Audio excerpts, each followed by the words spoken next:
Quelle est la meilleure stratégie à adopter pour avoir des résultats sur Google Ads? C'est le sujet de cette vidéo. Bonjour tout le monde, je m'appelle Sébastien Beaupier, fondateur de l'agence de marketing digital Otimo Agency et formateur Google Ads. C'est une question que je reçois beaucoup sur Instagram, etc. C'est quoi la meilleure stratégie? Qu'est-ce qu'il faut que je fasse pour avoir des résultats sur Google?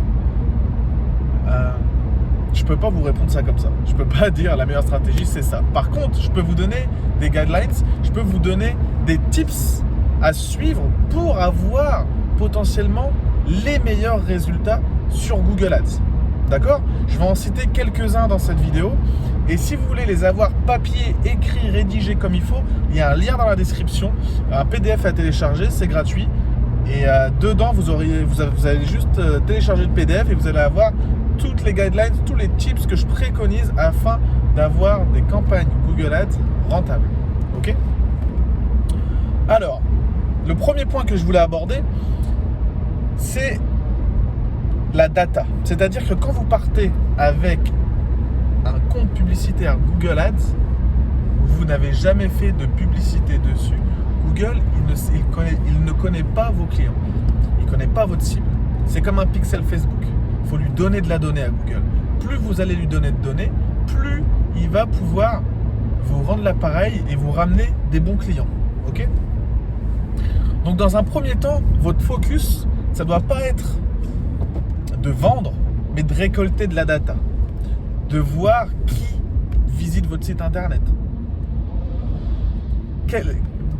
De quels mots-clés les personnes, les personnes qui recherchent tel ou tel mot-clé, qui vient sur mon site internet, qui a l'air d'être intéressé. Donc, l'objectif principal doit être, et seulement être, récolter de la donnée.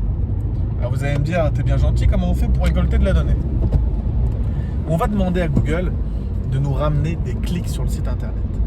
On ne va pas demander à Google de nous faire des ventes, on va lui demander de nous ramener du trafic. On veut des gens qui viennent, on veut des clics, des personnes qui se rendent sur notre site internet. Et après, une fois qu'on a dépensé un certain budget, où on a pu se rendre compte qu'il y a, je sais pas moi, 300-400 personnes qui sont venues sur notre site internet, et ces 300-400 personnes-là, ils viennent plutôt de ce mot-clé-là, ou de cette requête, ou plutôt dans cette région précise. Et bien là, on va dire, ok, maintenant Google, il a de la donnée, il connaît à peu près qui est nos clients, donc pourquoi pas maintenant lui demander des conversions. Est-ce que vous voulez des appels téléphoniques? Est-ce que vous voulez des ventes? Est-ce que vous voulez des personnes qui remplissent un formulaire? Ça va être à vous de définir au préalable quel est votre objectif quand vous faites de la publicité. Ok? Alors attendez, je vérifie si je sais où je vais. Ouais, c'est bon. Ça va être votre objectif après par la suite. Ok? Je me répète, on veut collecter de la donnée. Une fois qu'on a assez de données, qu'on a pu analyser, on va demander de la conversion. Un point que je voulais aborder, c'est par rapport aux annonces que vous allez rédiger. Il ne faut pas rédiger une seule annonce. Vous allez rédiger un radar, vous allez rédiger 3-4 annonces.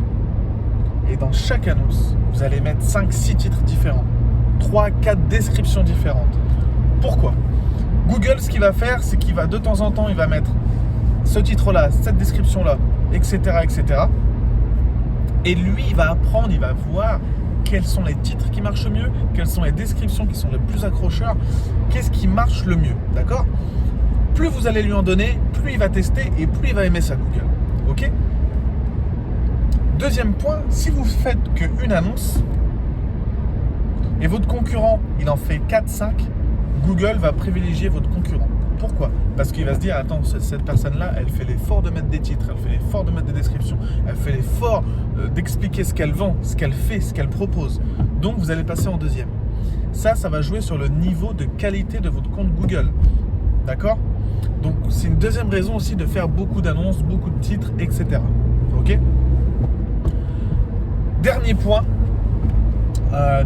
que je vais aborder pour avoir justement une stratégie Google qui marche, c'est de faire des testings. Il faut tester. Il faut faire 1, 2, 3, 4 campagnes. pour tester, voir ce qui marche ou non. N'abandonnez pas après votre première campagne.